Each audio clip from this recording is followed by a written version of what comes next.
Survey జరపకుండా అసలు ఇది ఏ భూమిలో వస్తుంది, ఏ సర్వే నెంబర్ లో వస్తుంది, వితిన్ ఏ బౌండరీస్ వస్తుందని కూడా తెలియకుండా వాళ్ళ సర్వే రిపోర్ట్ ఇచ్చేస్తారండి. ఇక్కడ ప్రభుత్వ అధికారులు బలిపశులు చేశారు. ఒక చిన్న ఉద్యోగులు మండల సర్వేర్ అయితేనేమి, గ్రామ సర్వేర్ అయితేనేమి, బలిపశు ఏముందండి? కాదు అట్లా మనం అంటే ఎవరమైనా అట్లా జాలి చూపించాల్సిన అవసరం లేదు. బలిపశు ఏముంది? చేయడం తప్పే, ఎదురు తిరగాలి, నేను చేయనని చెప్పాలి. No, this is wrong, this is wrong, నేను చేయను అని చెప్పాలా. అది ఒక రెవెన్యూ ఇన్స్పెక్టర్ కావచ్చు, లేకపోతే ఒక super principal secretary, chief secretary, ఎవరైనా తప్పే అది కాదు. వెంకటకృష్ణ గారు తను వ్యక్తిగతంగా తను చేస్తే తప్పది, బలవంతంగా చేస్తే దాన్ని ఏమంటారు? బలవంతంగా చేయించిన తప్పే. లీవ్ పెట్టి వెళ్ళిపోవాలి, చేయనని. ఏమైంది? కొంపలు మునిగిపోతాయా? ఇక్కడ కొంపలు మునిగిపోతాయి. వెంకటకృష్ణ గారు ఇప్పుడు నా కొంప మునిగిపోలేదా? నా కొంప మునిగిపోలేదా? లీవ్ పెట్టారు, ఏమైంది? మీ కొంపే మునిగిపోలే, మీ కొంపే మునిగిపోలేదండి.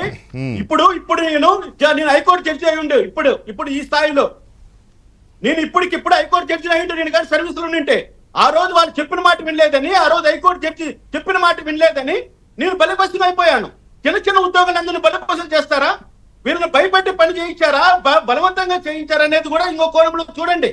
నేను ప్రభుత్వానికి అదే విజ్ఞప్తి చేస్తున్నా. చిన్న ఉద్యోగస్తులు ఏమీ చేయలేరు, వాళ్ళు పై అధికారి చెప్పింది తప్పకుండా చేయాలి. ప్రభుత్వంలోని ఎమ్మెల్యేలు, ఎంపీలు, మినిస్టర్లు చెప్పింది వాళ్ళు చేయాలి.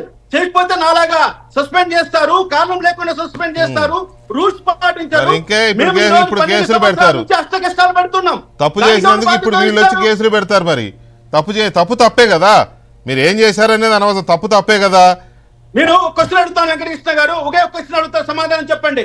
మదనపల్లి ఆర్డీఓగా పని చేసినటువంటి హరిప్రసాద్ అనే వ్యక్తి నేరం చేస్తే అతను ఆర్డీఓ క్యాడర్ నుంచి తహసీల్దార్ క్యాడర్ కు తీసుకొస్తే మళ్ళీ అతనికి పోస్టింగ్ ఇచ్చి మళ్ళీ ఆర్డీఓని చేసి మళ్ళీ మదనపల్లికి తీసుకొచ్చి మదనపల్లి అక్రమాలన్నీ చేయించుకున్నారు పెద్ద మనుషులు. అంటే దీని అర్థం ఏంటి?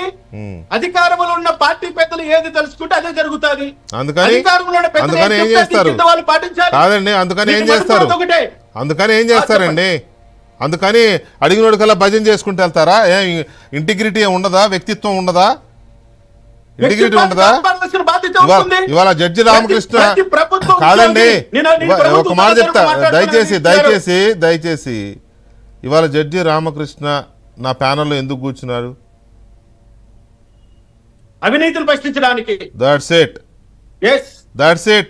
ఏముందండి? మీరు జడ్జి, మీరు హైకోర్టు జడ్జి కాదండి, మీరు హైకోర్టు జడ్జి అయితే 1,00,000-2 లక్షల జీతం వచ్చేదేమో. పొద్దున్నే వస్తారు, 4 తీర్పులు ఇస్తారు. మరి ఇంకేంటి? మరి మీరు చేస్తున్న దానికి మీరు గర్వపడుతున్నారు. ఇప్పుడు ఎందుకు? మీ ఇంటిగ్రిటీ మీరు కాపాడుకున్నారు. ఒక దళిత కుటుంబంలో పుట్టి ఈ స్థాయికి వచ్చి కూడా మీ ఇంటిగ్రిటీని కాపాడుకున్నారు. ఆ స్పిరిట్ అందరికి ఉండాలి కదా. అమ్ముడు పోతే ఎట్లా, ఎవడు పడితే ఆడికి. రైట్, ఒక్క నిమిషం ఉండండి, ఒక్క నిమిషం రామకృష్ణ గారు.